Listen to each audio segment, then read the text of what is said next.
started last night. How many came to the race last night? The ladies were there, I saw them. I know Stormy was there.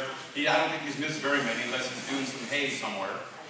But that was some of the best racing we've seen. If you missed it last night, that's too bad. There was some great racing, the track was great, and the weather was perfect for it. And I think everybody's here, so if we don't get started now, we got to get started because some of us still got to go to work the rest of the weekend. So good afternoon, and if you don't know who I am, it doesn't really matter who I am, but I am Phil Martelli. I'm the announcer out here at Elma.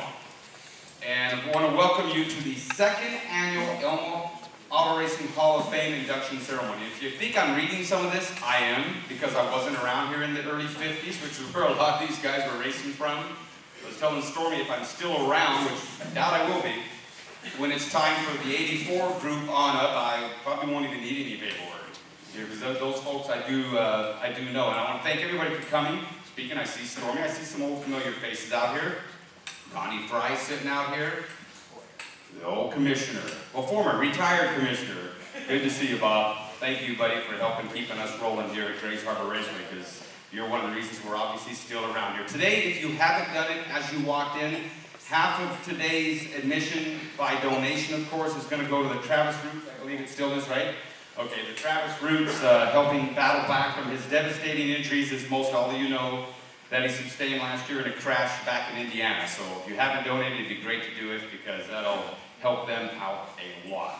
6 men from Grays Harbor Raceway, like I said, in the 50s, 60s, and 70s will join last year's inductees, and of course they were, of course, last year, as most of you know, George Wixon, Glenn Walker, Rich Leedy, Nick Zavono, Larry Spoon, Jim Sotheby, Virgil Spider Parker, and Ed Kivestead. And so this year's class will be the individuals who began racing their career on and before 1975. So if you're wondering where we came up with the inductees, which came from you folks, we'll talk about that at the end of the day. You'll be able to already get started on 2011, because that's where they've got to come from. They will join, and I think I saw a couple of them around here that are already in the Hall of Fame.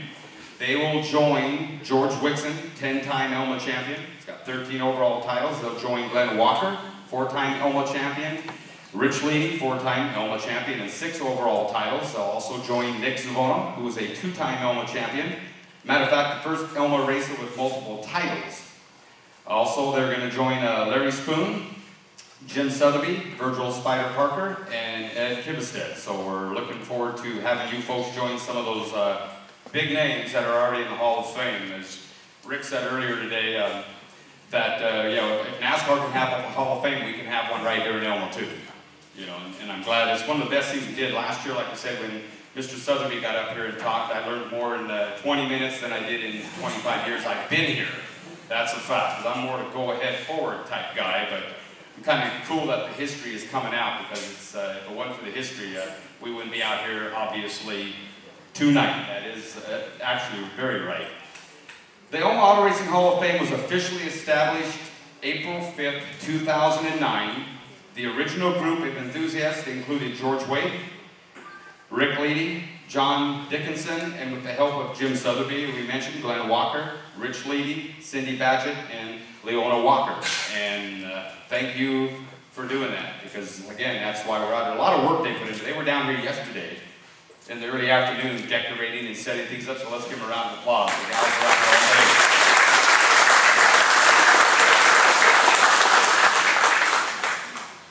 And honorary inductions, as we're going to talk again, we'll mention at the end how that it is going to be time to start going again. The Elma Auto Racing Hall of Fame seeks to recognize anyone living or deceased, and if they've distinguished himself or herself through a sustained record of contribution to the sport here in Elma, Washington.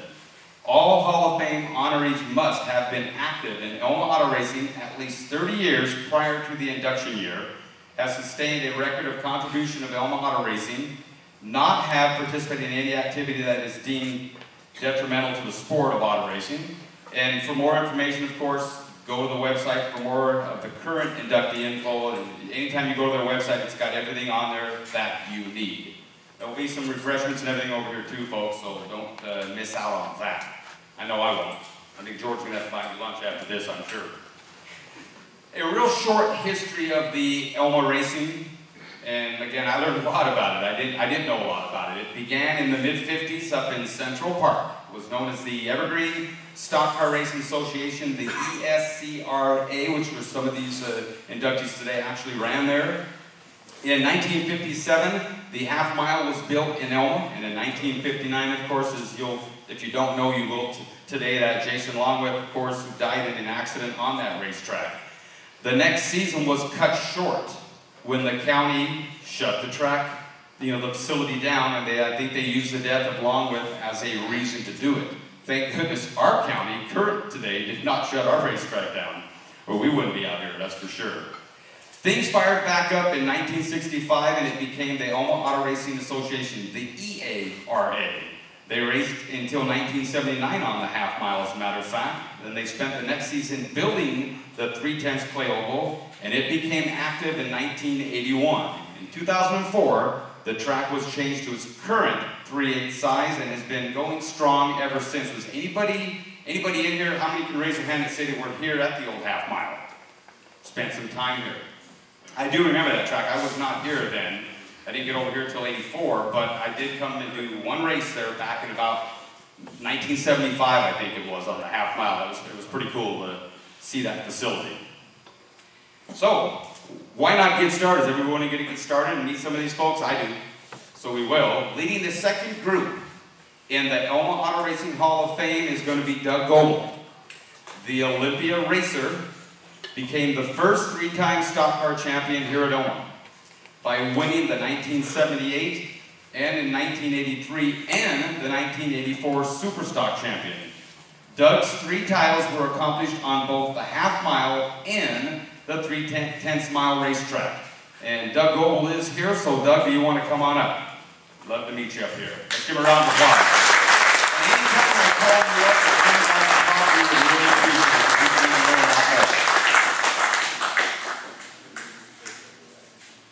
Okay, and we'll be doing some pictures with our inductees over here.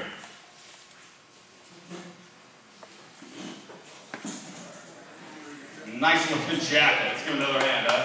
Nice looking jacket. Doug, if you want to talk, please come on up. Definitely love that.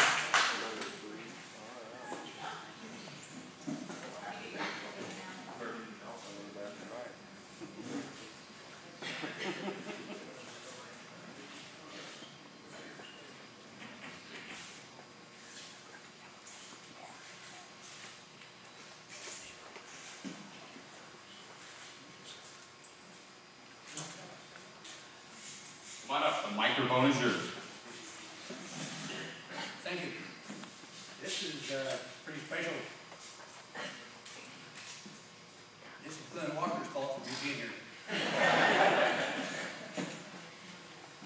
Well, I got a lot of fun here. It's been great.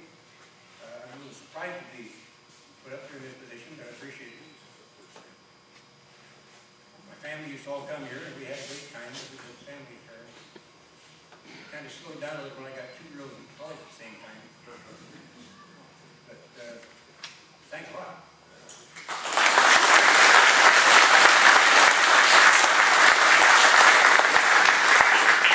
And thank you, Doug. And after each person gets a photo, we appreciate it if you do come up and talk, because we'll learn a lot from you. A lot of people spreading rumors around about an hour ago about some of the history here, and so the more they tell us, the more we're going to learn. Next up, known as one of the leaders of the group of racers from the town of Raymond. In the late 50s was Jason Longwith, who was always a threat to win. His racing career in life, unfortunately, as we mentioned, was cut short by a tragic accident at the Fairgrounds Oval in 1959. The Evergreen Auto Racing Association honored his memory with the Jason Longwith Memorial Race each year. That was a race that everybody wanted to win every year. Probably some of the people I've talked to, one of the most important races of the year that they wanted to win. He does have a brother here today and accepting the award, George Longwith. If you'll come on up, we'd appreciate that.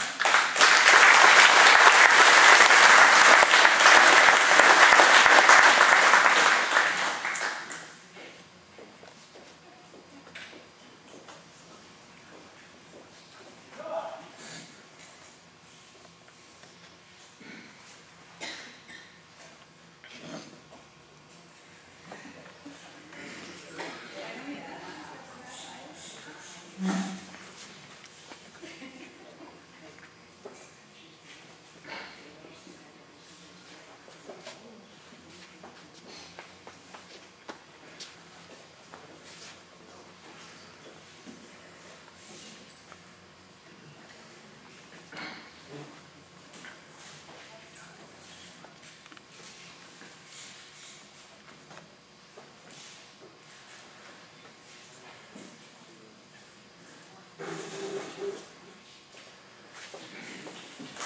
on over, George, and find out what you want Jake's brother, and I appreciate everything that Bob Burns and Ricky done for me.